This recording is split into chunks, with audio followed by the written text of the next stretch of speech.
ಬಂಧುಗಳೇ ನಮಸ್ಕಾರ. ನಾನು ಶಿವಕುಮಾರ್ KRS ಪಕ್ಷದ ಅಧ್ಯಕ್ಷ ಟಿ ನರಸೀಪುರ. ಬಂಧುಗಳೇ, ಇವತ್ತು ಟಿ ನರಸೀಪುರದಲ್ಲಿ ತಾಲೂಕಲ್ಲಿರುವಂತಹ ಕಾರ್ಮಿಕ ನಿರೀಕ್ಷರ ಕಚೇರಿ ಅಂದರೆ ಕೂಲಿ ಕಾರ್ಮಿಕರ ಕಟ್ಟಡ ಕಾರ್ಮಿಕರ ಕಚೇರಿ ಬಂದಿದ್ದೀವಿ. ಬನ್ನಿ ಒಳಗಡೆ ಯಾವ ರೀತಿ ಪರಿಸ್ಥಿತಿ ಅಂತ ನೋಡೋಣ.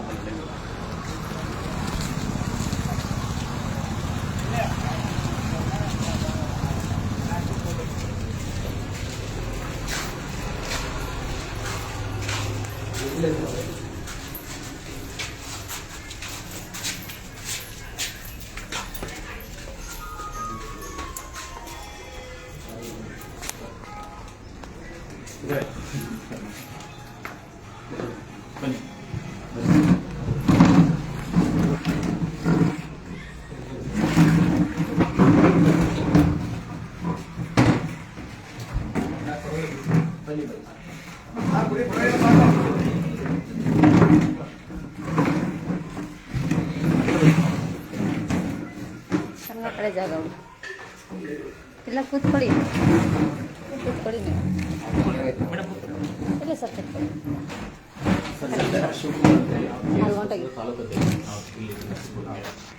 ನಾನು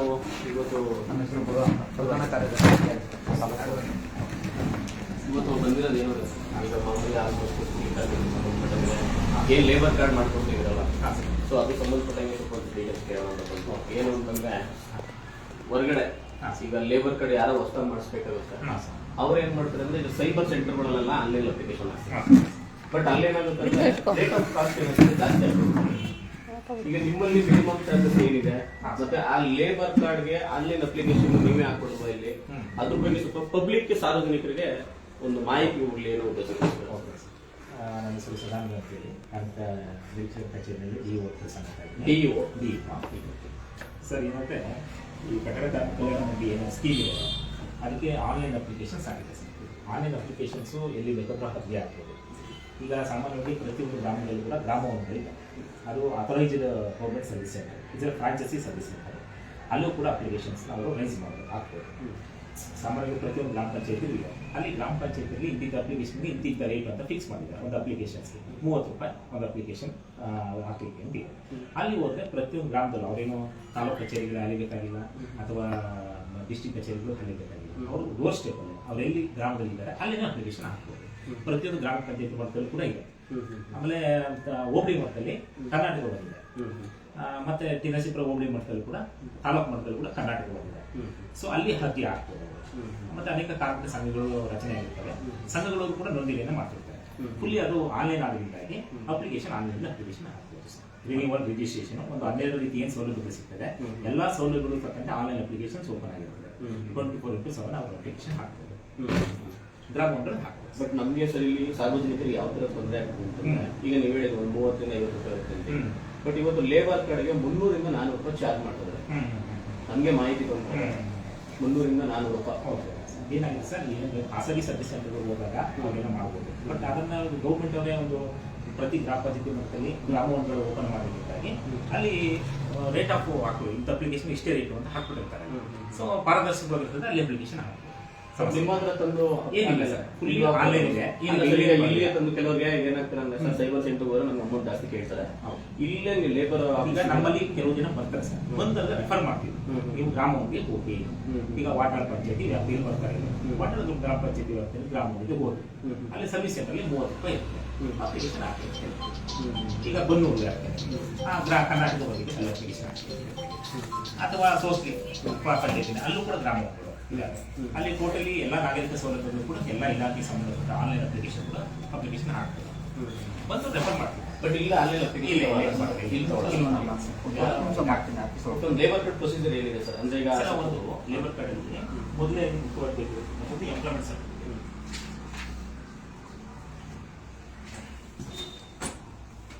ನಮ್ಮಲ್ಲಿ ಏನಂటే 4 ರೀತಿ ಎಂಪ್ಲಾಯ್ಮೆಂಟ್ ಸರ್ಟಿಫಿಕೇಟ್ ಇರುತ್ತೆ. ಇದು ಫಾರ್ಮ್ 5 ಸಬ್ ಕ್ಲಾಸ್ A ಅಂತ. ಇದು ಮನೆ ಮಾಲೀಕರು ಮತ್ತು ಗುತ್ತಿಗೆದಾರರು ಪ್ರಮಾಣ ಪತ್ರ, ಉದ್ಯೋಗ ಪ್ರಮಾಣ ಪತ್ರ ಫಸ್ಟ್ ಈಗ ಹಾಕಬೇಕು. ಇದನ್ನ ಏನಾಗುತ್ತೆ, ಇದೆಲ್ಲ ಭರ್ತಿ ಕೆಲಸ, ಇಲ್ಲಿ ಯಾರು ಎಲ್ಲಿ ಕೆಲಸ ಮಾಡ್ತಾರೆ, ಗುತ್ತಿಗೆದಾರ ಹತ್ರ ಕೆಲಸ ಮಾಡ್ತಾರೆ, ಗುತ್ತಿಗೆದಾರ ಕೆಲಸ ಹಾಕಬೇಕು. ಮನೆ ಮಾಲೀಕರ ಹತ್ರ ಕೆಲಸ ಮಾಡ್ತಾರೆ, ಮನೆ ಮಾಲೀಕರ ಹತ್ರ ಸಹಿ ಹಾಕಬೇಕು. ಸಹಿ ಹಾಕಿಸ್ಕೊಂಡು ಇದೆಲ್ಲ ಭರ್ತಿ ಕಳಿಸಿ ಅಪ್ಲಿಕೇಶನ್ ಹಾಕಬೇಕು. ಇದಾದ್ಮೇಲೆ ಒಂದು ಸ್ವಯಂ ಘೋಷಣೆ ಅಂತ ಬರುತ್ತೆ ಸರ್.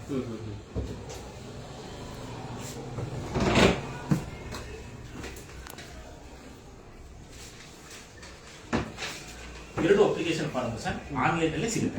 Okay. ಅದನ್ನ ಈಗ ಫಸ್ಟ್ ಏನ್ ಮಾಡ್ಬೇಕು ಅವರು ಗ್ರಾಮವನಗಳಿಗೆ ಅಥವಾ ಕಂಪ್ಯೂಟರ್ ಸೆಂಟರ್ CSC ಸೆಂಟರ್ಗಳಿಗೆ ಹೋದಾಗ ಅವರು ಅಪ್ಲಿಕೇಶನ್ ಕೊಡ್ತಾರೆ ಸರ್. ಅಪ್ಲಿಕೇಶನ್ ತಗೊಂಡೋಗಿ ಅದನ್ನ ಫಿಲ್ ಮಾಡಿಸ್ಕೊಂಡು ನಂತರ ಅವ್ರಿಗೆ ಹೋಗ್ಬೇಕಾಗುತ್ತೆ. ಈಗ ಅದಾದ್ಮೇಲೆ ಸ್ವಯಂ ಎರಡೂ ಫಾರ್ಮ್ ಆನ್ಲೈನ್ ಅಲ್ಲೇ ಸಿಗುತ್ತೆ. ದಿಸ್ ಆನ್ಲೈನ್ ಪ್ರೋಸೆಸ್ ಇದು. ಇವೆರಡು ಮ್ಯಾನ್ಯುವಲ್ ಮಾತ್ರ ಅಪ್ಲಿಕೇಶನ್ ಭರ್ತಿ ಮಾಡಿ ಅಪ್ಲೋಡ್ ಮಾಡ್ತಕ್ಕಂಥ ಇದನ್ನ ಮಾಡ್ಕೊಡ್ತಾರೆ ಕಿಯೋಸ್ಕ್ ಮಾಡ್ಕೊಡ್ತಾರೆ ಸಮಸ್ಯೆ. ಇವೆರಡು ಫಾರ್ಮ್ಗಳು ಮುಖ್ಯವಾಗಿ ಬೇಕಾಗುತ್ತೆ. ಇದು ಸ್ವಯಂ ಘೋಷಣೆಯಲ್ಲಿ ಆತ ಎಲ್ಲಿ ಕೆಲಸ ಮಾಡ್ತಾರೆ ಆ ಮನೆ ಮಾಲೀಕರ ಹತ್ರ ಅಥವಾ ಗುತ್ತಿಗೆದಾರ ಸಿಗ್ನೇಚರ್ ಮಾಡಿಸ್ಕೊಂಡು ಅಪ್ಲಿಕೇಶನ್ ಫಿಲ್ ಮಾಡ್ತಾರೆ. ಎಷ್ಟು ದಿನ ನಮ್ಮಲ್ಲಿ ಒಂದು ವಾರ್ಷಿಕವಾಗಿ ಒಂದು ವರ್ಷದಲ್ಲಿ 90 ದಿನಗಳ ಕಾಲ ಕೆಲಸ ಮಾಡಿರ್ಬೇಕು ಮಿನಿಮಮ್ ಆಗಿ. ಅವನು 88 ದಿನ ಕೆಲಸ ಮಾಡೋದು ಕೂಡ ಅವ್ರಿಗೆ ನೋಂದಣಿ ಆಗಿಲ್ಲ. ಆಯ್ತಾ? ಆ 90 ದಿನಗಳ ಮೇಲ್ಪಟ್ಟು ಅವನು ವಾರ್ಷಿಕವಾಗಿ ಕೆಲಸ ಮಾಡಿರ್ಬೇಕು. ಅದನ್ನ ನಾವು ಇಲ್ಲಿ ಅಪ್ಲಿಕೇಶನ್ ಹಾಕ್ತಾರೆ. ಸ್ವಯಂ ಘೋಷಣೆಯಲ್ಲಿ ಕೂಡ ಅದನ್ನ ಮೆನ್ಷನ್ ಮಾಡ್ತಾರೆ, ಎಲ್ಲೆಲ್ಲಿ ಕೆಲಸ ಮಾಡ್ತಾ ಇದ್ದೀವಿ ಅಂತ ಹೇಳಿರ್ತಾರೆ ಸರ್. ಅದು ಅಪ್ಲಿಕೇಶನ್ ಆನ್ಲೈನ್ ಪ್ರೋಸೆಸ್. ಅವ್ರ ಆಧಾರ್ ಕಾರ್ಡ್ ಬೇಕಾಗ್ತದೆ, ಬ್ಯಾಂಕ್ ಪಾಸ್ಬುಕ್ ಬೇಕಾಗ್ತದೆ, ಯಾರು ರಿಜಿಸ್ಟರ್ ಆಗ್ತಾನೆ ಅವರು. ಆಮೇಲೆ ಅವ್ರದ್ದು ಅವಲಂಬಿತರು ಯಾರಿದ್ದಾರೆ, ಮದುವೆ ಆಗಿತ್ತು ಅಂದ್ರೆ ಮಿಸ್ಸಸ್ ಮಕ್ಕಳಿಗೆ ಆಧಾರ್ ಕಾರ್ಡ್ ಬೇಕಾಗುತ್ತೆ. ಅಥವಾ ಅವರು ತಂದೆ ತಾಯಿ ಇತ್ತು ಅಂದ್ರೆ ಅವಿವಾಹಿತ ತಂದೆ ತಾಯಿಗೂ ಆಧಾರ್ ಕಾರ್ಡ್ ಬೇಕಾಗುತ್ತೆ. ಅಥವಾ ತಂದೆ ತಾಯಿ ಇಬ್ರು ತೀರೋಗಿರ್ತಾರೆ ಅಂತ ಅಣ್ಣ ತಮ್ಮಂದಿರು ಅದನ್ನ ನಾಮಿನಿ ಮಾಡ್ತಾರೆ. ಅದಕ್ಕೋಸ್ಕರ ಕೇಳ್ತಾರೆ ಸರ್. ಈಗ ಆನ್ಲೈನ್ ಅಪ್ಲಿಕೇಶನ್ ಹಾಕೊಂಡ್ರೆ ಎಷ್ಟು ದಿನದೊಳಗೆ ಸರ್ ಇದಕ್ಕೆಲ್ಲೂ ಕೂಡ ಸಕಲ ಟೈಮ್ ಲಿಮಿಟ್ ಸೇರಿಸಿದ್ದಾರೆ. 45 ಡೇಸ್ ಅಲ್ಲಿ ರಿಜಿಸ್ಟ್ರೇಷನ್ ನಾವು ಅಷ್ಟು ಬರುತ್ತೆ. ಬಂದಾದ್ಮೇಲೆ ನಾವು ವೆರಿಫಿಕೇಶನ್ ಮಾಡ್ತೀವಿ. ಅಷ್ಟೊಳಗಡೆ ಜನರೇಟ್ ಆಗುತ್ತೆ ಸರ್. 45 ಡೇಸ್ ಒಳಗಡೆ ಲೇಬರ್ ಕಾರ್ಡ್ ಸಿಗುವಂತ ಸಿಗುತ್ತೆ ಸರ್. ಈಗ 1 ವರ್ಷಕ್ಕೆ ಇರೋದು 3 ವರ್ಷಕ್ಕೆ ಇರೋದು ಸರ್ ಏನಾಗುತ್ತೆ, 1 ವರ್ಷಕ್ಕೆ ಕೊಟ್ಟಿದ್ದಾರೆ, ಮೊದಲು 3 ವರ್ಷಕ್ಕೆ ಇತ್ತು. ಈ 1 ವರ್ಷಕ್ಕೆ ಕೊಟ್ಟಿರೋ ಉದ್ದೇಶ ಏನಂತಂದ್ರೆ ಅವರು ಪ್ರತಿ ವರ್ಷವೂ ಕೂಡ ನಾನು ಇಂಥ 90 ದಿನಗಳಾಗೆ ಕೆಲಸ ಮಾಡ್ತೀನಿ ಅಂತೇಳಿ ಆದ ಪ್ರಮಾಣ ಪತ್ರದಿಂದ ಸಲ್ಲಿಸಿ ನವೀಕರಣ ಮಾಡ್ಕೋಬೇಕು. 2ನೇ ವರ್ಷಕ್ಕೂ 3 ವರ್ಷ ಕೊಟ್ಬಿಟ್ಟಾಗ ರಿನ್ಯೂವಲ್ ಟೈಮ್ ನೆಕ್ಸ್ಟ್ 3 ವರ್ಷಗಳ ಎಂಪ್ಲಾಯ್ಮೆಂಟ್ ಸರ್ಟಿಫಿಕೇಟ್ ಸಬ್ಮಿಷನ್ ಮಾಡಬೇಕಾಗಿತ್ತು. ಈಗ ಅದ್ಮೇಲೆ ಆ ಪ್ರೊಸೀಜರ್ ಕಂಡಿದ್ದಾರೆ. ಈಗ ಏನಂದ್ರೆ ಪ್ರತಿ ವರ್ಷ ಅಂತ ಎಂಪ್ಲಾಯ್ಮೆಂಟ್ ಸರ್ಟಿಫಿಕೇಟ್ ಕೊಡಬೇಕು. ನಾನು ಕೆಲಸವನ್ನ ಪ್ರತಿ ವರ್ಷ 90 ದಿನಗಳ ಕೆಲಸ ಮಾಡ್ತಾ ಇದ್ದೀನಿ ಅಂತೇಳಿ ಪ್ರೂವ್ ಮಾಡಬೇಕು, ರಿನ್ಯೂವಲ್ ಮಾಡಬೇಕು. ಅಪ್ ಟು 60 ವರ್ಷ 18 ವರ್ಷದಿಂದ 60 ವರ್ಷ ತನಕ ನೋಂದಣಿ ಆಗ್ತದೆ. ಕಟ್ಟಡ ಕಾರ್ಮಿಕರು ಮಾತ್ರ ಅದು ಗಾರೆ ಕೆಲಸ, ಸೈಬರ್ ಸೆಂಟರ್ ಅಲ್ಲಿ ಹಾಕಿ ಈಗ ಗಾರೆ ಕೆಲಸ, ಮೇಷನು, ಬಾರ್ಬೆಂಡು ಇವರೆಲ್ಲರೂ ಕೂಡ ಮಾಡಬಹುದು. ಪೇಂಟ್ ಕೆಲಸ ಮಾಡುವಂಥವ್ರು, ಟೋಟಲಿ ಕಟ್ಟಡ ಕಾರ್ಮಿಕರು, ಟೈಲ್ಸ್ ಕೆಲಸ ಹಾಕುವಂಥವ್ರು ಅವರೆಲ್ಲರೂ ಕೂಡ. ಇದರಿಂದ ಏನೇನು ಈಗ ನಿಮ್ಮ ಕಾರ್ಮಿಕ ಇಲಾಖೆಯಿಂದ ಏನೇನು ಸೇವೆಗಳಿದೆ ಎಲ್ಲ ಒಂದು ಬೋರ್ಡ್ ಹಾಕಿದ್ದೀರಾ? ಬೋರ್ಡ್ ಸರ್ ಇಲ್ಲಿ ಸಾಮಾನ್ಯ ಗೊತ್ತಿರ್ತದೆ. ಈಗ ಪಬ್ಲಿಕ್ ಬಂದಾಗ ಖಾತೆಯಲ್ಲಿ ಹೊರಗಡೆ ಎಲ್ಲ ಹಾಕಿದೆ, ಹೊರಗಡೆ ಹಾಕಿದ್ರೆ ಇದೆಯಾ? ಏನೇನು ಸೇವೆಗಳಿದೆ? ಇದೆ ಸರ್. ಹೇಳಿ ಸರ್, ಏನು ಕೇಳ್ತದೆ? ಸರ್ ಈಗ ಒಂದು ಹುಡುಗಂದು ಕಂಪ್ಲೇಂಟ್ ಬಂದಿದೆ. 3 ತಿಂಗಳಿಂದ ಈಗ ಹಾಕಿದಾನಂತೆ ಅವನು ಸೈಬರ್ ಸೆಂಟರ್. ಅದು ಎಲ್ಲಿ ಮೈತ್ರಿ ಸೈಬರ್ ಸೆಂಟ್ರಲ್ಲಿ ಹಾಕಿದ್ದಾರೆ. ಅವ್ರು ಇಲ್ಲಿಂದ ಅಪ್ರೂವಲ್ ಆಗಿಲ್ಲ ಅಂತ ಅವ್ರು ಕಂಪ್ಲೇಂಟ್ ಮಾಡಿದ್ದಾರೆ. ಏನಾಗುತ್ತೆ ಸರ್, ಈಗೇನ ಫೆಬ್ರವರಿ ತಿಂಗಳಿಂದ ವಿತಿನ್ 7 ಡೇಸ್ ಒಳಗಡೆ ರಿನಿವಲ್ ಅಪ್ರೂವ್ ಮಾಡ್ತಾ ಇದ್ದೀವಿ. ಮೊದಲು ರಿನಿವಲ್ ಸಕಾಲ ವ್ಯಾಪ್ತಿ ತಂದಿರಲಿಲ್ಲ, ಪರಿಶೀಲನೆಗೆ ಒಳಪಡಿಸ್ತಿದ್ರು. ಈಗ ರಿಜಿಸ್ಟ್ರೇಷನ್ ಇರ್ಬೋದು ಅವೆಲ್ಲ ಸಕಾಲ ವ್ಯಾಪ್ತಿ ತಂದಿದ್ರು. ರಿನಿವಲ್ ಈಗ ಫೆಬ್ರವರಿ ತಿಂಗಳಿಂದ ಸಕಾಲ ವ್ಯಾಪ್ತಿ ತಂದಿದ್ದಾರೆ. ಈ ಸಕಾಲ ಫೆಬ್ರವರಿ ತಿಂಗಳಿಂದ ಯಾರ ಅಪ್ಲಿಕೇಶನ್ ಅವರೆಲ್ಲ ಸಿಕ್ಕಿದೆ. ಹಿಂದೆ ಏನು ಬ್ಯಾಕ್ಲಾಗ್ ಇದೆ ಅದನ್ನ ಕ್ಲಿಯರ್ ಮಾಡ್ತಾ ಇದ್ವಿ. ಅವರು ಏನ್ ಮಾಡ್ಬೇಕು, ಅರ್ಜಿ ಸಲ್ಲಿಸಿದ ನಂತರ ಅಕ್ಲಮೆಂಟ್ ತಂದು ಏನಾದ್ರು ಕೊಟ್ಟಿತ್ತು ಅಂದ್ರೆ ಇಮಿಡಿಯೇಟ್ಲಿ ಮಾಡ್ಬೋದು. ಈಗ ಅದು ಅಕ್ಲೈಮೆಂಟ್ ತಗೊಂಡ್ರೆ ಸರ್, ಅಕ್ಲಮೆಂಟ್ ತಂದು ಕೊಟ್ಟಿದ್ದು ಸರಿ ಸರ್. ಕಳಿಸಿ. ನಂಬರ್ ಫೆಬ್ರವರಿಯಿಂದ ಏನಾಗಿದೆ, 7 ಡೇಸ್ ಅಲ್ಲಿ ಆಗ್ಬಿಡ್ತಾ ಇದೆ. ಅವಾಗ ಅದಕ್ಕಿಂತ ಜನವರಿಲೆಲ್ಲ ಇನ್ನೂ ಸಕಾಲ ವ್ಯಾಪ್ತಿ ತಂದಿರಲಿಲ್ಲ. ಒಂದ್ ವೇಳೆ ಪೆಂಡಿಂಗ್ ಇತ್ತು ಇಮಿಡಿಯೇಟ್ಲಿ ಕೊಡಿ ನಾನು ಚೆಕ್ ಮಾಡ್ತೀನಿ. ಕೆಲವಾರು ಸಂದರ್ಭದಲ್ಲಿ ನಾವೇನ್ ಮಾಡ್ತೀವಿ, ಫಲಾನುಭವಿಗಳು ಬಂದಾಗ ಕ್ಲಾರಿಫಿಕೇಶನ್ ತಗೊಂಡು ನಾವು ಕೊಡ್ತೀವಿ. ಯಾಕಂದ್ರೆ ಫಿಸಿಕಲಿ ವೆರಿಫಿಕೇಶನ್ ನಮ್ಮ ಅಪೇರ್ ಆಗ್ತಾನೆ, ಕಾರ್ಮಿಕ ಅಂತೇಳಿ ಗೊತ್ತಾಗ್ತಾನೆ ಮಾಡ್ತೀವಿ. ಅಸೇನ್ ಸಮಸ್ಯೆ ಇಲ್ಲ. ಅಕಸ್ಮಾತ್ ಬಾಗಿಲ್ಲ ಅಂತಂದ್ರೆ ಇಲ್ಲಿ ಆಕ್ರಮಣ ಕೊಟ್ಟು ಕಳಿಸಿ ನಾನು ಇಮಿಡಿಯೇಟ್ ಮಾಡ್ತೀನಿ. ನಂಬರ್ ಇದೆ ಸರ್. 7353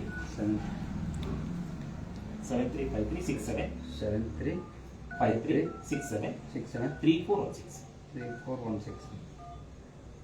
ಸರ್ ಈಗ ಕೆಲವೊಂದು ಕರೆಕ್ಟ್ ಆಗಿ ಯಾರು ಪ್ರಾಮಾಣಿಕವಾಗಿ ಲೇಬರ್ ಕೆಲಸ ಮಾಡಿದ್ರಲ್ಲ ಅಂತವ್ರಿಗೆ ಪ್ರಾಮಾಣಿಕವಾಗಿ ಲೇಬರ್ ಕಾರ್ಡ್ ಹೋಗ್ತಾ ಇದೆಯಲ್ಲ ಸರ್? ಆಗ್ತಾ ಇದೆ. ಮತ್ತೆ ಫಿಲ್ಟ್ರೇಷನ್ ಮಾಡ್ತಾ ಇದ್ವಿ. ಓಕೆ. ಆಮೇಲೆ ಕಟ್ಟಡ ಕಾರ್ಮಿಕಲ್ಲ ಅನ್ನೋ ಕಾರ್ಡ್ನು ಕೂಡ ರದ್ದು ಮಾಡ್ತಾ ಇದ್ವಿ. ಸಮಸ್ಯೆ ಇಲ್ಲ ಸರ್. ಆಮೇಲೆ ಏನಾಗುತ್ತೆ, ನಾವು ಸ್ಥಳ ಪರಿಶೀಲನೆ ಆಗುತ್ತೆ. ನಾವು ಯಾವುದೇ ಅಪ್ಲಿಕೇಶನ್ ಹಾಕೋದು ಕೂಡ ಸ್ಪಾಟ್ ಮಾಡಿ ಅದು ಕಾರ್ಮಿಕನಲ್ಲಿ ಒಂದು ದುಡ್ಡಿ ಕಳ್ಸ್ಕೊಂಡು ನಂತರ ಅದಕ್ಕೆ ಅದು ಬಿಟ್ಟು ಬೇರೆ ಇನ್ನೇನು ನಿಮ್ ಕಡೆ ಏನಾದ್ರು ಸಾರ್ವಜನಿಕರಿಗೆ ಹೇಳುವಂಥದ್ದು ಸರ್? ಸಾರ್ವಜನಿಕರಿಗೆ ಏನಿಲ್ಲ. ಈಗ ನೀವೇನಾದ್ರೂ ಅಪ್ಲಿಕೇಶನ್ಸ್ ಗ್ರಾಮಗಳಿದೆ, ಆಥರೈಸ್ ಸರ್ವಿಸ್ ಅಲ್ಲಿ ಅಪ್ಲಿಕೇಶನ್ ಹಾಕಿಸಿ ರೋಡ್ ಸ್ಟೆಪ್ ಅಲ್ಲಿ ತಾಲೂಕು ಕಚೇರಿಗಳ ಅಲಿಯುವಂತಿದ್ದೀರಾ, ತಾಲೂಕು ಲೆವೆಲ್ಗೆ ಬರುವಂತಿಲ್ಲ, ಹೋಬಳಿ ಲೆವೆಲ್ಗೂ ಹೋಗುವಂತಿಲ್ಲ. ಗ್ರಾಮ ಮಟ್ಟದಲ್ಲಿ ಸಿಗುತ್ತೆ. ನಾವು ಆನ್ಲೈನ್ ಅಪ್ಲಿಕೇಶನ್ ಅಪ್ರೂವಲ್ ಪ್ರೋಸೆಸ್ ನೋಡ್ತಾ ಅಪ್ರೂವ್ ಮಾಡಿರ್ತೀವಿ. ಆನ್ಲೈನ್ ಎಲ್ಲ ಪ್ರೊಸೆಸ್ ಎಲ್ಲ ಆನ್ಲೈನ್ ಸರ್. ಮತ್ತೆ ಇಲ್ಲಿ ನಾವು ಅಪ್ರೂವ್ ಕೊಟ್ಟ ತಕ್ಷಣ ಸರ್ ಕಾರ್ಡ್ ಅಲ್ಲೇ ತಗೋಬಹುದು, ಕಚೇರಿಗೇನು ಬರೋಂಗಿಲ್ಲ. ಕಾರ್ಡ್ ಎಲ್ಲಿ ಸಿಗುತ್ತೆ ಸರ್ ಅದು? ಮತ್ತೆ ಇಲ್ಲಿ ಯಾವ ಗ್ರಾಮವನ್ನೆಲ್ಲ ಹಾಕಿರ್ತಾರೆ ಅಥವಾ ಯಾವ್ದು CSC ಸೆಂಟರ್ ಹಾಕಿರ್ತಾರೆ Okay. ಅಲ್ಲೇ ಸಿಗುತ್ತೆ. ಅಲ್ಲೇ ಅಲ್ಲೇ ಸಿಗುತ್ತೆ. ಒರಿಜಿನಲ್ ಕಾರ್ಡ್ ಅಲ್ಲೇ ಸಿಗುತ್ತೆ. ಅಲ್ಲೇ ಸಿಗುತ್ತೆ ಸರ್. ಅವ್ರು ಪ್ರಿಂಟ್ ಔಟ್ ಕೊಡ್ತಾರೆ. ವಿತಿನ್ 45 ಡೇಸ್ ಒಳಗಡೆ ಪ್ರಿಂಟ್ ಔಟ್ ಸಿಗುತ್ತೆ ಸರ್. ಏನು ಸಮಸ್ಯೆ ಇಲ್ಲ. ಇದು ಸ್ಕಾಲರ್ಶಿಪ್ ವರ್ಷ ಎವ್ರಿ ಇಯರ್ ಕೊಡ್ತಿದ್ದಾರೆ ಸರ್ ಏನಾಗುತ್ತೆ 22, 23 ಸಾಲು ಅದಕ್ಕೆ ಈಗ ಏನೇನು ಮಾಡಿದ್ದಾರೆ ಅದನ್ನು ಕೂಡ SSP ಪೋರ್ಟಲ್ ಮಾಡಿದ್ದಾರೆ. ಪ್ರೀ ಮೆಟ್ರಿಕ್ ಮತ್ತು post matric scholarship pre matric ಏನೀಗ SSP ಪೋರ್ಟಲ್ ಏನು ಅಪ್ಲಿಕೇಶನ್ ಇದೆ ಸರ್, ಸ್ಟೇಟ್ ಸ್ಕಾಲರ್ಶಿಪ್ ಪೋರ್ಟಲ್ ಏನಿದೆ ಅದಕ್ಕೆ ಹಾಕಿದ್ರೆ ಸಾಕು. ಈಗ ರೆಗ್ಯುಲರ್ ಆಗಿ ಅಥವಾ ಹಿಂದುಳಿದ ವರ್ಗದ ಕಲ್ಯಾಣ ಇಲಾಖೆಗೆ ಹಾಕಿರ್ತಾನೆ ಅಥವಾ ಸಮಾಜ ಕಲ್ಯಾಣ ಇಲಾಖೆಗೆ ಹಾಕಿರ್ತಾನೆ, ಅಲ್ಪಸಂಖ್ಯಾತರ ಕಲ್ಯಾಣ ಇಲಾಖೆಗೆ ಹಾಕಿರ್ತಾನೆ, ಅಲ್ಲಿಂದ ಡಾಟಾ ಟ್ರಾನ್ಸ್ಫರ್ ಆಗುತ್ತೆ, ಆಟೋಮೆಟಿಕ್ ಬರುತ್ತೆ ಸರ್. ಅದಕ್ಕೆ ಬಂದಿದೆ ಇಲ್ವೋ ಅಂತೇಳಿ DBT ಆ್ಯಪ್ ಮೂಲಕ ಅವ್ನು ಚೆಕ್ ಮಾಡ್ತಾರೆ. ಈಗ ಕೂಲಿ ಕಾರ್ಮಿಕರು ಕಾರ್ಡ್ ಮಾಡಿಸ್ಕೊಂಡಿರ್ತಾರೆ ಸರ್, ಲೇಬರ್ ಕಾರ್ಡ್. ಹ್ಮ್. ಸಪೋಸ್ ಆ ವ್ಯಕ್ತಿ ಡೆತ್ ಆಗೋದ, ಹಾಂ ಸರ್. ಸೊ ಅವ್ರಿಗೆ ಎಷ್ಟು ಅಮೌಂಟ್ ರಿಲೀಸ್ ಆಗುತ್ತೆ? ಸರ್, ಅಲ್ಲಿ ಏಜ್ ಮೇಲೆ ಏನಾದ್ರು ಡಿಪೆಂಡ್ ಇಲ್ಲ, ಆಗುತ್ತೆ? ಏನಿಲ್ಲ ಸರ್. ನೋಂದಾಯಿತ ಕಾರ್ಮಿಕ ತೀರೋದ್ರೆ ಅದಕ್ಕೆ ಅಂತ್ಯಕ್ರಿಯೆ ವೆಚ್ಚ ಮತ್ತು ಅನುಗ್ರಹ ರಾಶಿ ಸಹಾಯಧನ 75,000 ರೂಪಾಯಿಗಳು ಕೊಡ್ತಾರೆ. ಎಷ್ಟು ದಿನ ಒಳಗಡೆ ಕೊಡ್ತಾರೆ? ಸರ್ ಇದೇನಾಗುತ್ತೆ, ಇದಕ್ಕೆ ಕಾಲಮಿತಿಯನ್ನು ನಿಗದಿಗೊಳಿಸಿದ್ದಾರೆ. ಇದನ್ನೇ 45 ಡೇಸ್ ಒಳಗೆ ಅವ್ರ ಪರಿಶೀಲನೆ ಆಗಿ ಅವ್ರಿಗೆ ಮಂಜೂರಾತಿ ಸಿಕ್ಕೋದು. ಮಂಜೂರಾತಿ ಸಿಕ್ಕಾದ ನಂತರ ಅವ್ರು DBT ಪ್ರೊಸೆಸ್ ಆಗುತ್ತೆ. ಅದೆಲ್ಲ ಡಾಟಾ ಸೆಂಟರ್ ಬೆಂಗಳೂರು ಹೋಗುತ್ತೆ, ಅದರಿಂದ DBT ಪುಷ್ ಆಗುತ್ತೆ, ಬರುತ್ತೆ ಸರ್. ಅದು ಈ ಥರ 45 days ಸರ್. 45 ಡೇಸ್ ಒಳಗೆ ಮಂಜೂರಾತಿ ಆದೇಶ ಸಿಗುತ್ತೆ. ಮಂಜೂರಾತಿ ಆದೇಶ. ಆಮೇಲೆ ಅಮೌಂಟ್ ಸರ್ ಬೆಂಗಳೂರಿಂದ ಅದು ಟ್ರಾನ್ಸ್ಫರ್ ಆಗುತ್ತೆ. ಎಷ್ಟು ದಿನ DBT amount ಅದು? ಈಗ ಇತ್ತೀಚೆಗೆ ಒಂದು DBT ಪುಷ್ ಮಾಡ್ತಾ ಇದೆ. ಈಗ ಸಾಫ್ಟ್ವೇರ್ ಅನ್ನ ಡೆವಲಪ್ ಮಾಡಿದೆ ಹೊಸದಾಗಿ ಕಳೆದಲ್ಲಿ. DBT ಇದೆಲ್ಲ ಸಮಸ್ಯೆಗಳನ್ನು ಬಗೆಹರಿಸಿದೆ ಸರ್. ಈಗ ಆಗುತ್ತೆ, ಬೇಗ ಆಗುತ್ತೆ ಸರ್. ಬೇಗ ಈ ಆಕ್ಸಿಡೆಂಟ್ ಸರ್. ಈಗ ಕಟ್ಟಡ ಕಾರ್ಮಿಕ ನೋಂದಾಯಿತರಾಗಿರ್ತಾನೆ, ಆತ ಏನಂತ ತೀರೋದು ಕೆಲಸದಲ್ಲಿ ಆಕ್ಸಿಡೆಂಟ್ ಇದರಲ್ಲಿ ಅವ್ನಿಗೆ FIR ಎಲ್ಲ ಆಗುತ್ತೆ ಮತ್ತು ಅವ್ರಿಗೆ ಪೋಸ್ಟ್ ಮಾರ್ಟಮ್ ರಿಪೋರ್ಟ್ಸ್ ಎಲ್ಲ ಬೇಕಾಗುತ್ತೆ. ಅದು ಕೂಡ ಆನ್ಲೈನ್ ಅಪ್ಲಿಕೇಶನ್ ಆಗುತ್ತೆ. FIR ಕಾಪಿ ಮತ್ತು ಪೋಸ್ಟ್ ಮಾರ್ಟಮ್ ರಿಪೋರ್ಟ್ಸ್ ಅವೆಲ್ಲ death certificate original office submission ಮಾಡುತ್ತೆ. ಸಬ್ಮಿಷನ್ ಆದ ನಂತರ ಪರಿಶೀಲನೆ ಆಗುತ್ತೆ. ಆಗ ಅವನಿಗೆ 5 ಲಕ್ಷ ರೂಪಾಯಿಗಳ ಪರಿಹಾರ ಸಿಗುತ್ತೆ. ಅದರಲ್ಲಿ 2.5 ಲಕ್ಷ ಅವನಿಗೆ DBT ಪ್ರೋಸೆಸ್ ಮೂಲಕ ನಾಮಿನಿದಾರರಿಗೆ ಅಮೌಂಟ್ ಹೋಗುತ್ತೆ. ಇನ್ನು 2.5 ಲಕ್ಷ ಬಾಂಡ್ ಕೊಡ್ತಾರೆ, ಮೆಚುರಿಟಿ ಬಾಂಡ್. ಅದು 3 years ಟೈಮ್ ಆಫ್ ಪೀರಿಯಡ್ ಇರುತ್ತೆ. 3 ವರ್ಷ ಆದ ನಂತರ ಮೆಚುರಿಟಿ ಆಗಿ ಅವನಿಗೆ sir accident death benefit 5 lakh. ಆಯ್ತು ಸರ್. ಮಾಮೂಲಿ ನ್ಯಾಚುರಲ್ 75,000. ಇತ್ತೀಚೆಗೆ ಸಚಿವ ಸಂಪುಟದಲ್ಲಿ ಇದು ಬಜೆಟ್ ಘೋಷಣೆ ಆಗಿದೆ. 1.5 ಲಕ್ಷ ರೂಪಾಯಿ ಅಷ್ಟು ನ್ಯಾಚುರಲ್ ಡೆತ್ ಆದರೆ ಕೊಡಬೇಕು ಅಂತ, 8 ಲಕ್ಷ ರೂಪೀಸ್ ಅಷ್ಟು ಅವ್ರಿಗೆ ಅಪಘಾತ ಮರಣ ಆದರೆ ಕೊಡಬೇಕು ಅಂತ ಆಗಿದೆ. ಅದಿನ್ನೂ ಕೂಡ ಗೆಜೆಟ್ ಆಗಿಲ್ಲ. ಈಗ ಪ್ರೆಸೆಂಟ್ ಇರೋದು 5 ಲಕ್ಷ ಮತ್ತೆ 75,000. ಸಪೋಸ್ ಒಂದು ಅಂಗ ವೈಫಲ್ಯ ಕಾಲ್ ಕಡೆ ಹೋಗ್ಬಿಟ್ಟು ಅವ್ನ ಕೈ ಕಳ್ಕೊಂಡ ಆಕ್ಸಿಡೆಂಟ್ ಅಲ್ಲಿ ಎಕ್ಸ್ಗ್ರೇಷಿಯಾ ಅಂತ ಕೊಡ್ತಾರೆ. ಅದರಲ್ಲಿ ಏನಾಗುತ್ತೆ, ಎಷ್ಟು ಪರ್ಸೆಂಟೇಜ್ ಆತ ಇದಾಗಿದ್ದಾನೆ ಅದರ ಆಧಾರದ ಮೇಲೆ ಆತಂಕ ಕೊಡುತ್ತೆ. ಏನಾಗುತ್ತೆ, ಈಗ ದುರ್ಬಲತೆ ಪಿಂಚಣಿ ಅಂತ ಇರುತ್ತೆ, ಕೆಲಸ ಮಾಡ್ತಾ ಇರ್ತಾರೆ. ಆತನಿಗೆ ದುರ್ಬಲತೆ ಪಿಂಚಣಿ ಅಂತ 2,000 ರೂಪಾಯಿ ಪಿಂಚಣಿ ಸಿಗುತ್ತೆ. ಆತನಿಗೆ ಕೆಲಸ ಸ್ಥಳದಲ್ಲಿ ಏನಾದ್ರು ಅಪಘಾತಕ್ಕೀಡಾಗ್ತಾನೆ ಅಥವಾ ಕಾಲುವೆಗಳು ಕುಸಿತು ಮಾರ್ಗ ಮಧ್ಯದಲ್ಲಿ ಅಥವಾ ಕೆಲಸ ಮುಗಿಸ್ಕೊಂಡು ಮಾರ್ಗ ಮಧ್ಯದಲ್ಲಿ ವಾಪಸ್ ಮನೆಗೆ ಬರಬೇಕು, ಮಧ್ಯದಲ್ಲೂ ಕೂಡ ಆತನಿಗೆ ಅಪಘಾತ ಆಗಿ ತೀರುವ ಪಕ್ಷದಲ್ಲಿ ಆತನಿಗೆ 2,000 ರೂಪಾಯಿಗಳ ತೀರುವುದ್ರೆ ಆಕ್ಸಿಡೆಂಟ್ ಅಂತ 5 ಲಕ್ಷ ರೂಪಾಯಿ. ವೈಕಲ್ಯ ಏನು ಉಂಟಾಯ್ತು ಅಂದ್ರೆ ಅದಕ್ಕೆ 2 ಲಕ್ಷ ರೂಪಾಯಿವರೆಗೂ ಕೂಡ ಎಕ್ಸ್ಗ್ರೇಷಿಯಾ ಅಂತ ಅನುಗ್ರಹ ಸಹಾಯ ಮತ್ತು 2,000 ರೂಪಾಯಿ ಪಿಂಚಣಿ. ಈ 2 ಲಕ್ಷ ಬೇರೆ, 2,000 ರೂಪಾಯಿ ಪಿಂಚಣಿ. ಎಷ್ಟು ಪರ್ಸೆಂಟ್ ಅಂಗವಿಕಲತೆ ಆಗಿದೆ ಡಾಕ್ಟರ್ ಏನು ಬರೀತಾರೆ ಅದರ ಆಧಾರದ ಮೇಲೆ ಅವರಿಗೆ ಅನುಗ್ರಹ ರಾಶಿ ಧನ ಸಹಾಯ ಸಿಗುತ್ತೆ. ಈಗ 2 ಲಕ್ಷದಲ್ಲಿ ಆತನಿಗೆ 50% ಅಂಗವಿಕಲತೆ ಆಗಿದೆ ಅಂದರೆ 1 ಲಕ್ಷ ರೂಪಾಯಿ ಅಷ್ಟು ಸಿಗುತ್ತೆ. ಅದರ ಪರ್ಸೆಂಟೇಜ್ ಆಧಾರದ ಮೇಲೆ ಕೊಡ್ತಾರೆ ಸರ್ ಪರಿಹಾರ. ಆಮೇಲೆ ಮೆಡಿಕಲ್ ಕ್ಲೈಮ್ ಕೂಡ ಅಪ್ಲಿಕೇಶನ್ ಹಾಕಬಹುದು. ಅದರ ಟ್ರೀಟ್ಮೆಂಟ್ ತಗೊಂಡಿದ್ದೀನಿ ಅಂತೇಳಿ ವೈದ್ಯಕೀಯ ವೆಚ್ಚಗಳು ಕೂಡ ಸಿಗುತ್ತೆ. ಅದು ಆದ್ಯತೆ ಬರೀ ಕಾರ್ಮಿಕನಿಗೆ ಅಥವಾ ಆತ ಕುಟುಂಬ ನೋಂದಾಯಿತ ಕಾರ್ಮಿಕರು. ಈಗ ಕೆಲವರು ಒಂದಿಬ್ರು ಕಾಲನ್ನ ಬಿದ್ದು ಇದಾಗಿದೆ, ಕಾಲು ಸ್ಲಾಪ್ ಆಗಿದೆ, ಸ್ಲಾಪ್ ಹಾಕಿಬೇಕು, ಸ್ಕ್ರಾಪ್ ಆಗಿದೆ, ಕಾಲು ಚೆನ್ನಾಗಿದೆ ಅಂದ್ರೆ ಮೂಳೆ ಮುರಿದೋಗ್ಬಿಟ್ಟು. ಇದೇನಾಗುತ್ತೆ ಸರ್, ಆತ ಸ್ಮಾರ್ಟ್ ಕಾರ್ಡ್ ಮಾಡಿಸ್ಬೇಕು ಅಂಗವಿಕಲರ ಕಲ್ಯಾಣ ಇಲಾಖೆಯಲ್ಲಿ. ಸ್ಮಾರ್ಟ್ ಕಾರ್ಡ್ಸ್ ಅಲ್ಲಿ ಎಷ್ಟು ಪರ್ಸೆಂಟೇಜ್ ಡಿಸ್ಟಿಕ್ ಅಲ್ಲಿ ಹೋಗ್ತದೆ, ಅಲ್ಲಿ ಸ್ಮಾರ್ಟ್ ಕಾರ್ಡ್ಸ್ ಇರುತ್ತೆ, ಅಲ್ಲಿ ಅಪ್ಲಿಕೇಶನ್ ಆಗ್ತದೆ. ಅಂದರೆ ಅವನು ಜಿಲ್ಲಾ ಸರ್ಜನಿಂದ ಆತ ವೈದ್ಯಕೀಯ ಗುಳಿಗೆನ ತಗೊಳ್ಬೋದು. ತಗೊಂಡ ನಂತರ ಆನ್ಲೈನಲ್ಲಿ ಅಪ್ಲಿಕೇಶನ್ ಆಗ್ತದೆ. ಅದಕ್ಕೆ ಸ್ಮಾರ್ಟ್ ಕಾರ್ಡ್ ಬೇಕು, ಅಂದರೆ disability certificate. Disability certificate smart card ಬರುತ್ತೆ. ಅದಾದ ನಂತರ ಆತ ಅಲ್ಲಿ ಪರ್ಸೆಂಟೇಜ್ ಆಗಿರ್ತಾರೆ, ಅದರ ಆಧಾರದ ಮೇಲೆ ಅಪ್ಲಿಕೇಶನ್ ಆಗ್ತದೆ. ಅಂಗವಿಕಲ ಪಿಂಚಣಿಗೂ ಅಪ್ಲಿಕೇಶನ್ ಆಗ್ತದೆ. ಆದ್ರೆ ಇನ್ನು ಮುಂದೆ ನಾನು ಕೆಲಸ ಮಾಡ್ಲಿಕ್ಕೆ ಆಗಲ್ಲ ಅಂತ ಡಾಕ್ಟರ್ ದೃಢೀಕರಿಸಿ ಕೊಡ್ಬೇಕಾಗ್ತದೆ. ದೃಢೀಕರಿಸೋದು ಏನು ಸ್ಮಾರ್ಟ್ ಕಾರ್ಡ್ ಅದಾದ ಮೇಲೆ ನೀವು ಪಿಂಚಣಿನ ರಿಲೀಸ್ ಮಾಡಬಹುದು. ಕಿಟ್ಗಳು ಕೊಡ್ತಾ ಇದ್ದೀವಿ ಸರ್.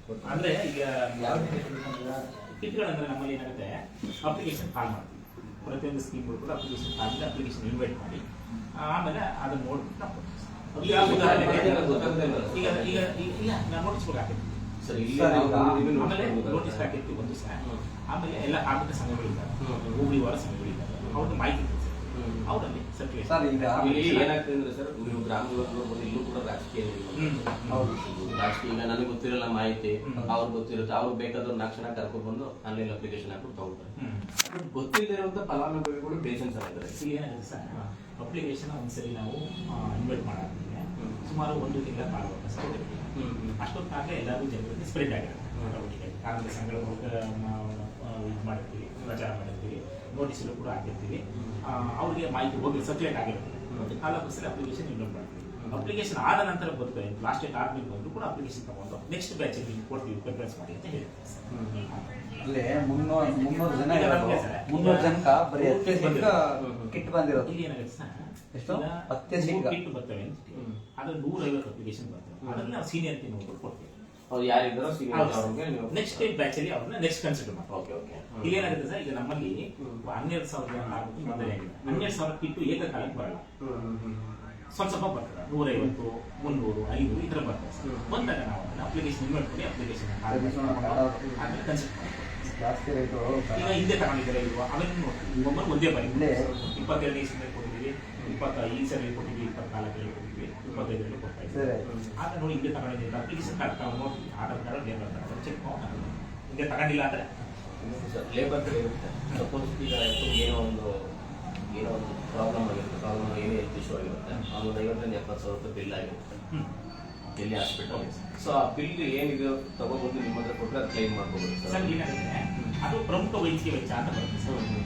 ಪ್ರಮುಖ ವೈದ್ಯಕೀಯ ವೆಚ್ಚಕ್ಕೆ ಅರ್ಜಿನ ಹಾಕ್ಬೇಕು. ಅದು ಎಂಪನಲ್ಮೆಂಟ್ ಅಂತ ಹಾಸ್ಪಿಟಲ್ ಇದೆ. ಆ ಎಂಪನಲ್ಮೆಂಟ್ ಹಾಸ್ಪಿಟಲ್ ಇದೆ, ಡಿಸ್ಟಿಕ್ ವೈದ್ಯ ಮೈಸೂರು ಡಿಸ್ಟಿಕ್ ಹೌದು ಸರ್. ಎಂಪನಲ್ಮೆಂಟ್ ಅಂತ ಹಾಸ್ಪಿಟಲ್ ಇದೆ. ಆಮೇಲೆ ಎನಿ ಗೌರ್ಮೆಂಟ್ ಹಾಸ್ಪಿಟಲ್ ಈಗ ಅದನ್ನ ಚೇಂಜಸ್ ಮಾಡಿದ್ದಾರೆ. ಯಾವುದೇ ಸರ್ಕಾರಿ ಆಸ್ಪತ್ರೆ ಚಿಕಿತ್ಸೆ ಪಡೆದಿರ್ಬೋದು, ಅಥವಾ ನಮ್ಮಲ್ಲಿ ಯಾವ್ದು ಎಂಪನಲ್ಮೆಂಟ್ ಅಂತ ಹಾಸ್ಪಿಟಲ್ ಲಿಸ್ಟಲ್ಲಿ ಅಂತ ಚಿಕಿತ್ಸೆ ಪಡೆದಿದ್ದು ಅಂದ್ರೆ ಆ ಅರ್ಜಿ ಡಿಸ್ಚಾರ್ಜ್ ಆದ 6 ತಿಂಗಳ ಒಳಗಾಗಿ ಅಂತ ಕ್ಲೈಮ್ಗೆ ಅರ್ಜಿ ಹಾಕೋದು. ಸೊ ಈಗ ನೀವು ಬೇಗ ಯಾವುದಾದ್ರು ಹಾಸ್ಪಿಟಲ್ ಹೋಗ್ಬಿಟ್ಟು ನಾವು ಟ್ರೀಟ್ಮೆಂಟ್ ತಗೊಂಡಾದ್ಮೇಲೆ ಫಸ್ಟ್ ಏನ್ ಮಾಡ್ಬೇಕು, ಅವನ ಕೈಯಿಂದ ವೈದ್ಯಕೀಯ ವೆಚ್ಚವನ್ನು ಭರಿಸಬೇಕು. ನಂತರ ಆ ಬಿಲ್ಗಳೆಲ್ಲ ಕೊಟ್ಟಾದ ನಂತರ ಬಿಲ್ಗಳನ್ನು ನಾವು ಮಂಜೂರಾತಿ ಕಳಿಸಿ ಆ ನಂತರದಲ್ಲಿ ಅದರಲ್ಲಿ ಅಮೌಂಟ್ ಅಲ್ಲಿದೆ. ಅದಿನ ಸರ್ CGHS ರೇಟ್ ಪ್ರಕಾರ ಈಗ 50,000 ರೂಪಾಯಿ ಬಿಲ್ ಆಗುತ್ತೆ. 50,000 ರೂಪಾಯಿ ಕೂಡ ಅದಕ್ಕೆ ಇದಾಗಿದೆ, ಕ್ಲೈಮ್ ಆಗಲ್ಲ. ಅದರಲ್ಲಿ ಸೆಂಟ್ರಲ್ ಗೌರ್ಮೆಂಟ್ ಹೆಲ್ತ್ ಸ್ಕೀಮ್ ಅಂತ ಇರುತ್ತೆ. ಅದರ ರೇಟ್ ಪ್ರಕಾರ ಅದಕ್ಕೆ ಡಾಕ್ಟರ್ ESI ಅಥವಾ ಡಾಕ್ಟರ್ ಏನ್ ಮಾಡ್ತಾರೆ ಫಿಕ್ಸ್ ಮಾಡ್ತಾರೆ. ನಮ್ಮಲ್ಲಿ ಇವ್ಯಾಲ್ಯೂಯೇಷನ್ಗೆ ಹೋಗ್ತಾರೆ, ಅವ್ರು ಎಷ್ಟು ಕೊಡ್ಬೋದು CGHS ರೇಟ್ ಪ್ರಕಾರ ಇದೆಯಾ ಅಂತ ನೋಡಿ 50,000 ರೂಪಾಯಿ ಬಿಲ್ ಇರ್ತದೆ, ಆತ ಅವರು CGHS ರೇಟ್ ಪ್ರಕಾರ ಫಿಕ್ಸ್ ಮಾಡ್ತಾರೆ. ಯಾವ ಸಮಾನತೆ ಸಿಗಲ್ಲ, ವರ್ಷದಲ್ಲಿ ಏನೇನು ಕಿಟ್ಟಾಗಿ ಯಾವ ಎಲ್ಲವೂ ಸಿಗಲ್ಲ. ಏನಾಗುತ್ತೆ ಸರ್, ನಾವೇನ್ ಮಾಡ್ತೀವಿ ಅಪ್ಲಿಕೇಶನ್ ಇನ್ವೈಟ್ ಮಾಡ್ತೀವಲ್ವಾ, ಎಲ್ಲ ಫಲಾನುಭವಿಗಳಿದ್ದಾರೆ ಸರ್, ಏಕಕಾಲಕ್ಕೆ ಸಿಗಲ್ಲ ಅಂತ ಹೇಳಿದ್ರೆ 25 ದಿವಸ ತಗೊಂಡ್ರನ್ನ ಫಿಲ್ಟರ್ ಮಾಡ್ತೀವಿ. ಆಗ ಅಪ್ಲಿಕೇಶನ್ ಆಗಿರ್ತಾನೆ ಸ್ಪಾಟ್ ಚೆಕ್ ಮಾಡಿ ಫಿಲ್ಟರ್ ಮಾಡ್ತೀವಿ. ಇಲ್ಲ ನಾನು ಹೇಳ್ತದೆ ಈಗ ಅವರು 3 ಜನ ಅಂತ ಹೆಚ್ಚಾಗಿ ಕೊಟ್ರೆ ಇನ್ನು 90 ಜನ ಏನ್ ಮಾಡ್ಬೇಕು, ಪ್ರತಿ ವರ್ಷ ಬರ್ತಾವಲ್ಲ ಸರ್. ಈಗ 300 ಜನ ಕೊಡೋದಂటే 100 ವರ್ಷ ಬೇಕು. ಬರ್ತಾ ಇದೆ ಸರ್, ಪ್ರತಿ 3 ತಿಂಗಳು 4 ತಿಂಗಳು ಸರಿ ಬರುತ್ತೆ. ಕಿಟ್ಟಿ ಯಾವ ಎಷ್ಟು ಮಾಡ್ಬೇಕು ಸರ್ ಅಲ್ಲ, ಅದು ಸಪ್ಲೈ ಬರುತ್ತೆ ಅದ್ರ ಮೇಲೆ ಡಿಪೆಂಡ್ ಸರ್. ಅವ್ರಿಗೆ ಎಲ್ಲ ಗೊತ್ತಾಗೋದಿಲ್ಲ ಸರ್ ಯಾವ ಬರುತ್ತೆ ಕಿಟ್ಟು ಏನು ನೀವು ಹೇಳ್ತೀರಾ ಸಂಸ್ಥೆಗಳಿಗೆ ಹೇಳ್ತೀವಿ ಅಂತ ಹೇಳಿ. ಇಲ್ಲ ಹೇಳ್ತೀವಿ ಸರ್, ಬಟ್ ಅಲ್ಲಿ ಕೂಡ ಅವ್ರ ಲಿಮಿಟ್ ಅದೇ ಹೇಳ್ತಾರಲ್ಲ, ಎಲ್ಲ ಮಾಡಕೈತೆ. ಈಗ 12,000 ಜನಕ್ಕೆ ಅವ್ರು ಹೋಗ್ಬಿಟ್ರೆ ಕಿಟ್ ಕೊಡೋದು 300 ಅಂತಾರಲ್ಲ, ಅವ್ರಿಗೆ ಕೊಡ್ತಾರೆ. ಅದಕ್ಕೆ ಅವ್ರು ಪಬ್ಲಿಷ್ ಮಾಡಲ್ಲ, ಇಲ್ಲ ಎಲ್ಲಾನು ಕವರ್ ಮಾಡುವಂತ ಇದಾಗುತ್ತೆ ಸರ್. ನೀವು ಹೇಳಿದ ಪ್ರಕಾರನೇ ನನ್ನ ಹತ್ರ 12,000 ಇದೆ ನಮ್ಮ ತಾಲೂಕಲ್ಲಿ, 300 ಕಿಟ್ ಕೊಡ್ತಾರೆ ಅಂತಾರೆ. ನೀವು ಸ್ಪ್ರೆಡ್ ಮಾಡಿ ಎಲ್ಲಿ ಮಾಡ್ತೀರಾ ಹಂಗಾದ್ರೆ? ಅಪ್ಲಿಕೇಶನ್ ಕಾಲ್ ಮಾಡ್ತೀವಿ ಸರ್. ಅಪ್ಲಿಕೇಶನ್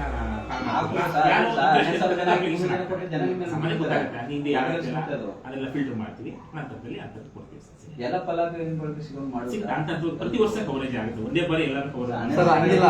ಈಗ ಒಂದ್ಸರಿ ಕಿಟ್ ಕೊಟ್ಮೇಲೆ 12,000 ಇಷ್ಟು ವರ್ಷ ಅಂತ ಇರುತ್ತೆ, ಅಷ್ಟು ವರ್ಷ ಗಂಟೆ ಕಿಟ್ ಕೊಡಂಗಿಲ್ಲ ಅವ್ರ. ಎಲ್ಲ ಕವರೇಜ್ ಯಾರ ಮೇಲೆ ಇರೋದು ಗಲಾಟೆ ಮಾಡಿ ಈಸ್ಕೊಂಡೆ ನಮ್ಗೆ ಬಿಡಕ್ಕಾಗಲ್ಲ. ಅದು ಸ್ವಲ್ಪ ಎಲ್ರಿಗೂ ಕೂಡ ಮಾಡ್ಬೇಕು. ಗೊತ್ತಾ, ಇದ್ರ ಪಕ್ಕ ಲೀಡರ್ ಯಾರು ಇರ್ತಾರೆ ಅವ್ರು ತಗೊಂಡೇ ತಗೊಳ್ತಾರೆ. ಅವರು ನಾಯಕರು ಸಿಗೋದಿಲ್ಲ, ಅವ್ರು 3 ವರ್ಷ 10 ವರ್ಷ ಯಾರು ಈಗ 10 ಲೀಡರ್ಗಳಿದ್ದಾರೆ ಸರ್, 10 ಲೀಡರ್ ಇದ್ದಾರೆ. 300 ಕಿಟ್ ಬರ ಅವ್ರ ಇದೆ. ಈಗ 12,000 12,000 ಇದಾರೆ, 300 ಕಿಟ್ ಯಾರು ಕೊಡ್ತಾರೆ ಅವರು? ಹಾಕ್ಬಿಟ್ರು ಯಾರು ಬಂದು ಏನು ಮಾಡ್ತಾರೆ ಹಾಗಾಗಿ ನಾವು ಏನೋ ನಮ್ಮ ಪ್ರೊಸೀಜರ್ ಇದೆ ಅಪ್ಲಿಕೇಶನ್ ಕಾಲ್ ಮಾಡ್ತೀವಲ್ಲ ಅವಾಗ ಅಪ್ಲಿಕೇಶನ್ ಹಾಕ್ತಾರೆ. ಇವರು ಸ್ವಲ್ಪ ಆಮೇಲೆ ತನಿಖೆನೂ ಮಾಡ್ಬೇಕು ಸರ್. ಇವರು ಗ್ರಾಮಗಳಲ್ಲಿ ಲಿಫ್ಟೇ ತನಿಖೆನೂ ಮಾಡ್ಬೇಕು.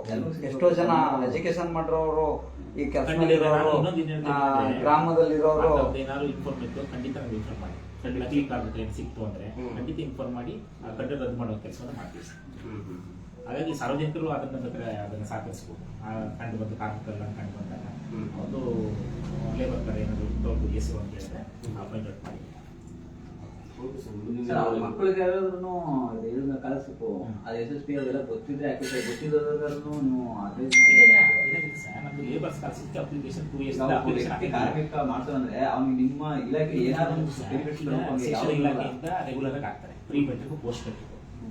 ಈಗ ಅದನ್ನ ಏನ್ ಮಾಡ್ತಾರೆ SSPಗೆ ಲಿಂಕ್ ಮಾಡ್ತಾರೆ ನಮ್ದು. ಹಾಗಾಗಿ ಆಟೋಮೆಟಿಕ್ ನಮ್ದೇ ಲೇಬರ್ ಸ್ಕಾಲರ್ಶಿಪ್ ಅಪ್ಲಿಕೇಶನ್ ಹಾಕೋಂಗೇ ಇಲ್ಲ. ಆಟೋಮೆಟಿಕ್ ಅವ್ನಿಗೆ SSP ಹಾಕಿ ಅಂತ ಹೇಳಿ ಇನ್ಸ್ಟ್ರಕ್ಷನ್ ಕೊಡ್ತಾರೆ. ಆ ರೆಗ್ಯುಲರ್ ಆಗಿ ಕಾಲೇಜ್ ಸ್ಕೂಲ್ ಕಡೆಯಿಂದ ಹಾಕ್ತಾರೆ. ಪೋಸ್ಟ್ ಮೆಟ್ರಿಕ್ ಆದರೆ ಕಾಲೇಜ್ ಕಡೆಯಿಂದ ಹಾಕ್ತಾರೆ.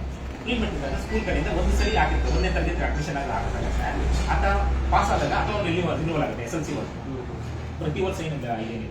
ಪೋಸ್ಟ್ ಮೆಟ್ರಿಕ್ ಆದರೆ ಪ್ರತಿ ವರ್ಷ ಆತ ಪಾಸ್ ಆಯ್ತಾ ಆಟೋ ರಿನ್ಯೂವಲ್ ಆಗುತ್ತೆ. 1ನೇ ತರಗತಿ ಅಡ್ಮಿಷನ್ ಆಗುತ್ತೆ. ಆತ ಏನಾದ್ರು ಇದೇನು ಬದಲಾವಣೆ ಆಗುತ್ತೆ, ಸ್ಕೂಲ್ ಬದಲಾವಣೆ ಆದಾಗ ಹಾಕೋಬೇಕಷ್ಟೇ. ಸರಿ, ಕಾರ್ಡ್ ಎಕ್ಸ್ಪೈರ್ ಆಗಿರುತ್ತೆ. ಬೆಚಾಕ್ ಬಿಸಿಗೆ ಕಾರ್ಡ್ ಎಕ್ಸ್ಪೈರ್ ಆಗಿರುತ್ತೆ. ಒಂದು 6 ತಿಂಗಳು ಮಾಡಿಸಿರಲ್ಲ. ಸೊ ಪುನಃ ರಿನ್ಯೂವಲ್ ಮಾಡಿ 1 ವರ್ಷ ತನಕ ಕಾಲಾವಕಾಶ ಇರುತ್ತೆ.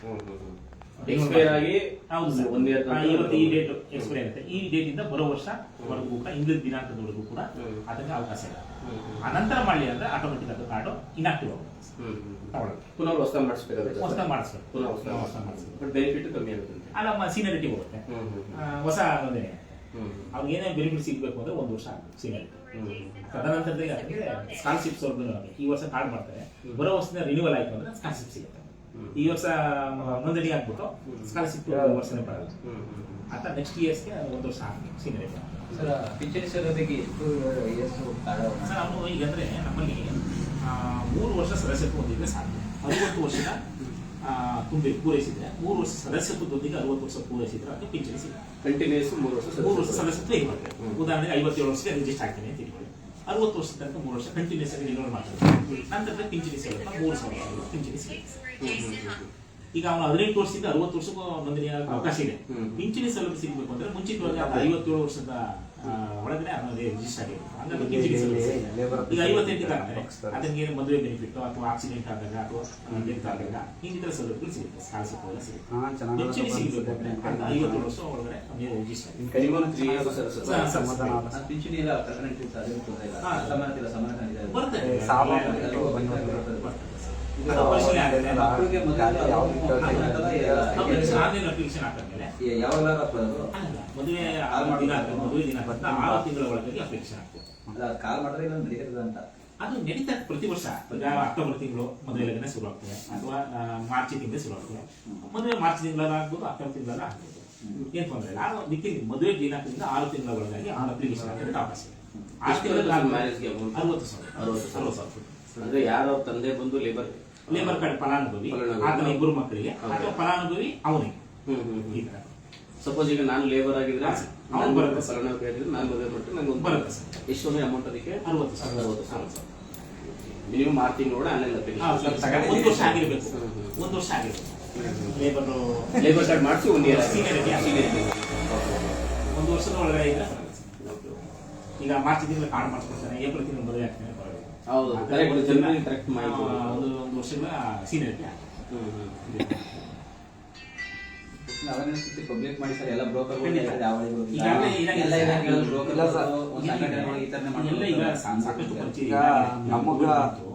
ಎಲ್ಲರಿಗೂ ಲೇಬರ್ ಕಾರ್ಡ್ ಪ್ರಕಾರ ಎಲ್ಲ ಸಿಕ್ಕಿದೆ.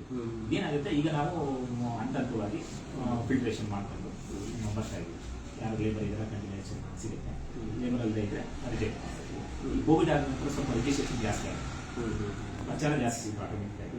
ಹಾಗಾಗಿ ಹಿಂದೆ ಕಾರ್ಮಿಕ ನಮ್ಮಲ್ಲಿ ಇನ್ನೊಂದು ಏನಂತ ಕಾರ್ಮಿಕರು ಇರ್ತಾರೆ ಅಂತೇಳಿ ಆ ಥರ ಸ್ವಲ್ಪ ಅವ್ಗೆ ನಾವು ಹೇಳಿ ಮಾಡಿ ಪ್ರಚಾರ ಸಿಕ್ಕಿರುತ್ತೆ. ಅಥವಾ ಒಂದೊಂದ್ಸರಿ ರಿಜಿಸ್ಟರ್ ಆಗ್ತಾನೆ, ಒಂದ್ಸರಿ ರಿಜಿಸ್ಟರ್ ಆಗಿಲ್ಲ. ಆ ಸಮಯದಲ್ಲಿ ಅವನು ನಿರಂತರ ಇರ್ತದೆ ರಿಜಿಸ್ಟ್ರೇಷನ್ ಆಗಿ.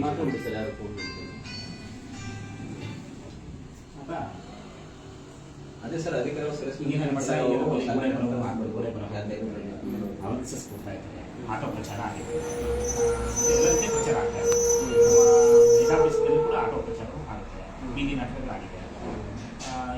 ತಿಂಗಳು 3 ತಿಂಗಳು ಸಹ ಆಗ್ತಾ ಇದೆ ಸರ್. ಈ ಗ್ರಾಮಗಳಲ್ಲಿ ಈಗ ಮೆಡಿಕಲ್ ಕ್ಯಾಂಪ್ ಮಾಡ್ತಾರಲ್ಲ ಹಾಂ ಸರ್. ಅದು ನಿಮ್ಮ ಕಡೆಯಿಂದಲೇ ಮಾಡ್ಕೊಡೋದು. ಹೌದು ಸರ್. ನಿಮ್ಮ ಕಡೆಯಿಂದ. ಆಯ್ತು. ಬಟ್ ಅಲ್ಲಿ ಸಂಘ ಇರ್ಬೇಕಲ್ವಾ? ಏನಿಲ್ಲ ಸರ್, ಏನಿಲ್ಲ ಸರ್.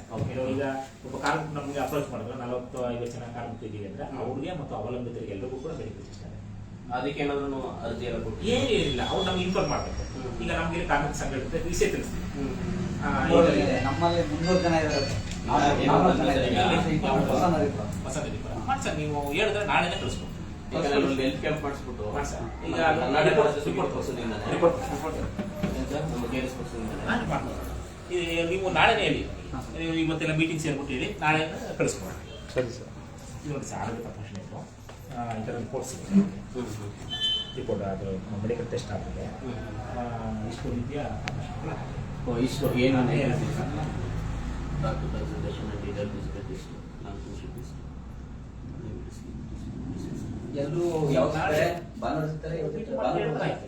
ಭಾನುವಾರ ಇರ್ತಾರೆ. ಇಲ್ಲ ಸರ್, ಮಾಡಿದ್ದಾರೆ ಇಲ್ಲ. ಮಾಡಿದ್ದಾರೆ. ಹೊಸ ರಿಪೋರ್ಟಲ್ಲಿ ಆಗಿದೆ ಅಲ್ಲ? ಹೊಸ ರಿಪೋರ್ಟಲ್ಲಿ ಆಗಿದೆ. ಮಾಡಿದ್ದಾರೆ ಹೊಸ ರಿಪೋರ್ಟಲ್ಲಿ ಮಾಡಿದ್ದಾರೆ ಸರ್. ಈ ವರ್ಷ ಆಗಿದೆ, ಈ ವರ್ಷ ಆಗಿದೆ. ಹೋದ ವರ್ಷ ಹೋದ ವರ್ಷ ಆಗಿದೆ. ಈ ಪ್ರತಿ ವರ್ಷನೂ ಈ ವರ್ಷ ಮಾಡಿ ಈ ವರ್ಷ ಮಾಡಿ. ಪ್ರತಿ ವರ್ಷ ಇರ್ಬೇಕು. ಹೋದ ವರ್ಷ ಇದ್ದ ಕಾಯಿಲೆ ಇರ್ತವೆ, ಈ ವರ್ಷ ಗುರುತಿಸ್ಕೋಬಹುದು, ಕಾಯಿಲೆ ಬರ್ಬೋದು. ಹಾಗಾಗಿ ಈ ವರ್ಷ ನೀವು ಹೇಳಿದ್ರೆ, ನೀವು ನಾಳೆ ಮೀಟಿಂಗ್ ಸೇರಿ ಹೇಳಿದ್ರೆ ಶುಕ್ರವಾರ ಇದ್ರೆ ಶುಕ್ರವಾರ ಬೇಕು ಮಾಡ್ತೀವಿ. ಎಲ್ಲ ರಜೆ ಅವತ್ತಾಗ್ತದೆ ಅವ್ರಿಗೆ. ಸರ್, ಈ ಭಾನುವಾರನೇ ಇಟ್ಬಿಡೋದು. ಭಾನುವಾರ ಯಾಕಂದ್ರೆ ನಾವು ಆದಷ್ಟು ಭಾನುವಾರನೇ ಕೆಲವರಿಗೆಲ್ಲ ರಜೆ ಕೊಡಬೇಕು. 9 ರಿಂದ 2 ಗಂಟೆಗೆ ಇಟ್ಬಿಡಿ. ಹಾಂ. ಈಗ ನಿಮ್ಮ ನೇಮ್ ಹೇಳಿ ಸರ್. NS ಗುರ್ಸಿದೆ ಅಂತ. NS ಗುರ್ಸಿದೆ. ಸಿದ್ಧಯ್ಯ. ಸಿದ್ಧಯ್ಯ. ದೂರ sir. Krishnanagar. Phone number 9538 9538 97 97 8587 87 contact ಮಾಡಿ. ನೀವು ಮೀಟಿಂಗ್ ನೀವೆಲ್ಲ ಮೀಟಿಂಗ್ ಸೇರ್ಕೊಳ್ಳಿ. ಹಾಂ. ಇದೇ ದಿನ ಅಂತ ನನಗೆ ಹೇಳಿದ್ರೆ ಒಂದಿನ ಮುಂಚಿತ ತಿಳಿಸಿದ್ರೆ ನಾನು ಶೆಡ್ಯೂಲ್ ಹಾಕೊಂಡು ನಿಮ್ಗೆ ಕಳಿಸ್ಬೋದು. ಈಗ ಅವ್ರು ಗ್ರಾಮದವ್ರ ಜೊತೆ ಮಾತಾಡ್ಬಿಟ್ಟು ಆಗ್ಬೋದು ಸರ್. ನಾನು ನಂಬರ್ ತಗೊಂಡಿದ್ದೀನಿ, ನಾನು ಫಾಲೋ ಮಾಡ್ತೀನಿ. ಸರಿ. ನೀವು ಕೂಡ ಮುಂಚಿತ ನಾನು ತಿಳಿಸಿ. ನಾವು ಬರ್ತಾ ಇರ್ತೀವಿ ಸರ್. ಏನು ನಾವು KRS ಪಕ್ಷದ ಪ್ರಧಾನ ಕಾರ್ಯದರ್ಶಿ, ಫೋನ್ ಮಾಡಿ, ಅಧ್ಯಕ್ಷರು. ಫೋನ್ ಮಾಡಿ ಅಥವಾ ಬನ್ನಿ, ನಿರಂತರವಾಗಿ ಏನು ಸಮಸ್ಯೆ Thank you, sir. ಏನಿದೆ ಫೋನ್ ಮಾಡಿ.